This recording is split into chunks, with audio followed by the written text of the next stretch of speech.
On the night of February 1st, 1959, something drove 9 young hikers out of their tent and into the teeth of a Ural blizzard.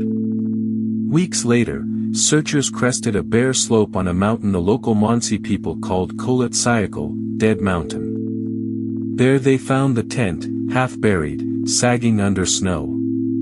It had been sliced open from the inside, the canvas cut with a knife. The hikers' boots, coats, and food were still there.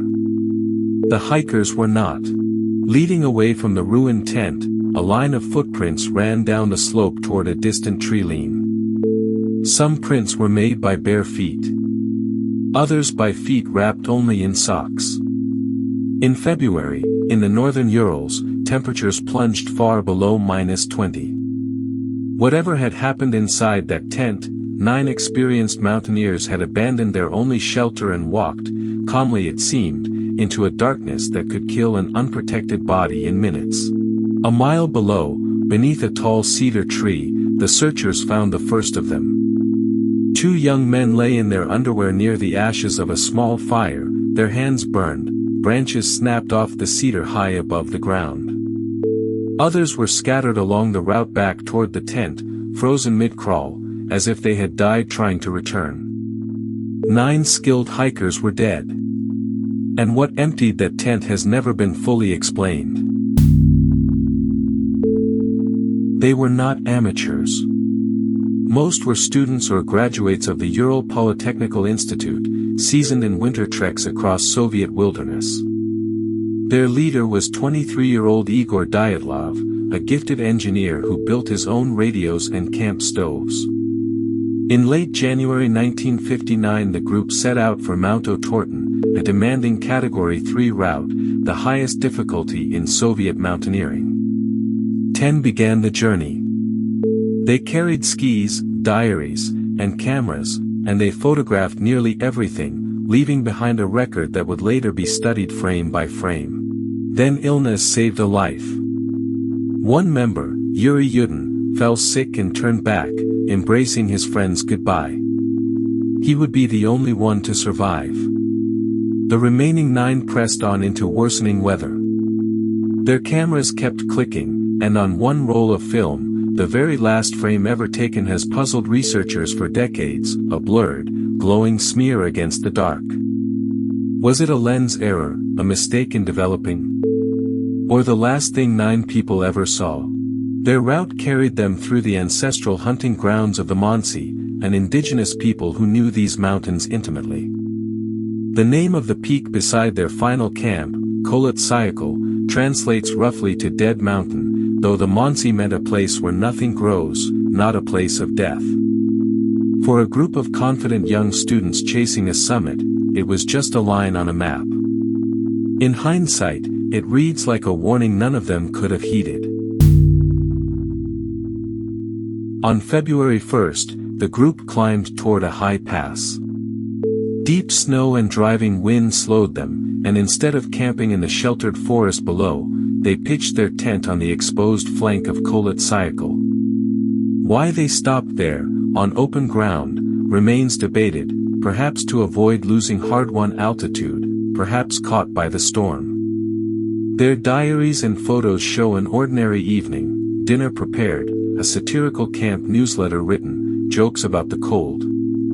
Then the record stops. Nothing in it hints at fear. To understand their fatal calm, picture the tent. It was long and narrow, dug partway into the snow for shelter from the wind.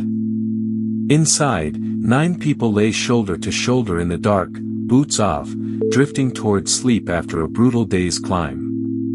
Whatever came next came fast enough that grabbing a coat was not an option, yet quietly enough that no one screamed a warning into the diaries.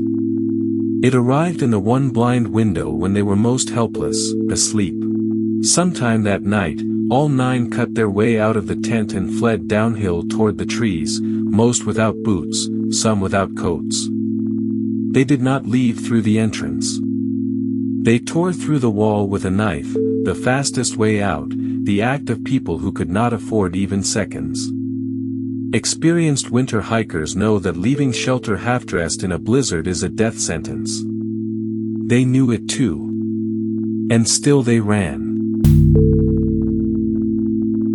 When the group missed its expected return in mid-February, alarm spread through the institute. Search parties of students, soldiers, and local hunters fanned out across the frozen range.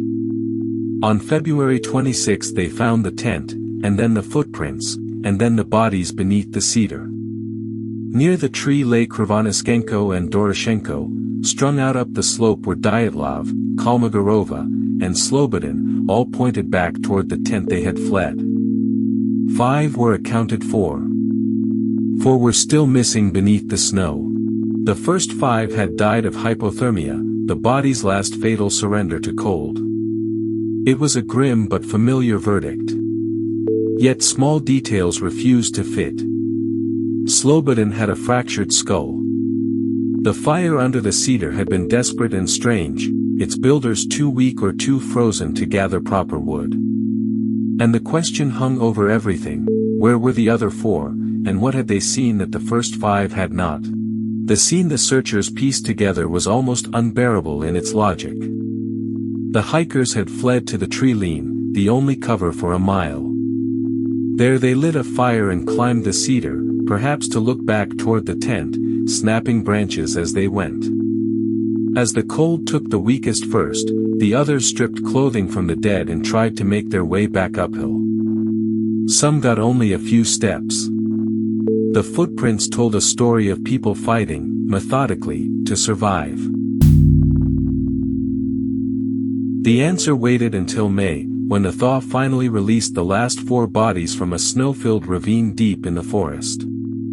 They had been better dressed than the others, some in clothing taken from the dead. But their injuries were catastrophic. Thibaut Brignol's skull was crushed. Dubinina and Zolotaryov had shattered ribs, broken with a force one doctor compared to a car crash. Yet their skin was barely marked. Whatever had broken them had done so without leaving a visible wound. Then came the details that made the case legendary. Ludmila Dubinina was missing her tongue, her eyes, and part of her lips. Some of the recovered clothing carried faint traces of radioactivity. Rumors spread of orange-tinted skin and prematurely gray hair, of strange lights seen in the sky that night by others in the region. The Soviet investigation, unable to name a culprit, closed the file with a single haunting phrase: the hikers had died from a compelling natural force they could not overcome. The final 4 had made a different choice.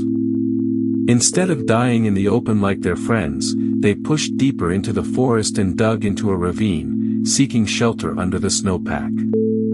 It may have been their smartest decision, and the one that killed them, if the frozen bank above collapsed onto them, or if they simply fell into it in the dark. Better dressed, better sheltered, and yet the most horribly injured of all. The mountain seemed to punish every attempt to live.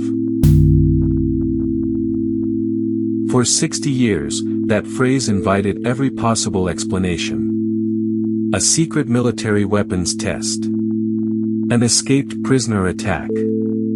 An avalanche the searchers found no clear sign of. Even the supernatural.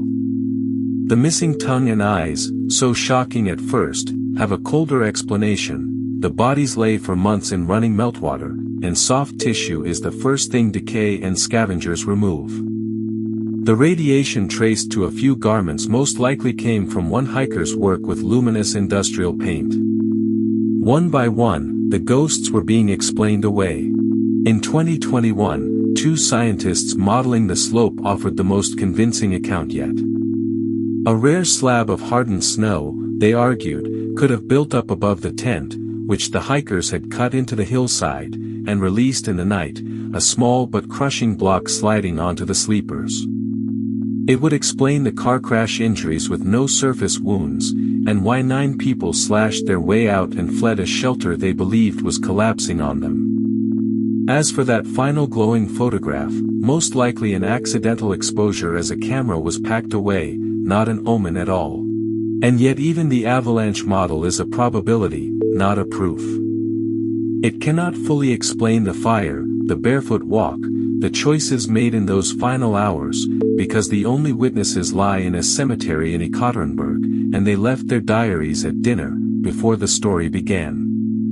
Kholat Syakhl kept it secret the way it keeps everything, quietly, under the snow. 9 people ran into the dark that night. The mountain is the only one that knows why they never stopped running.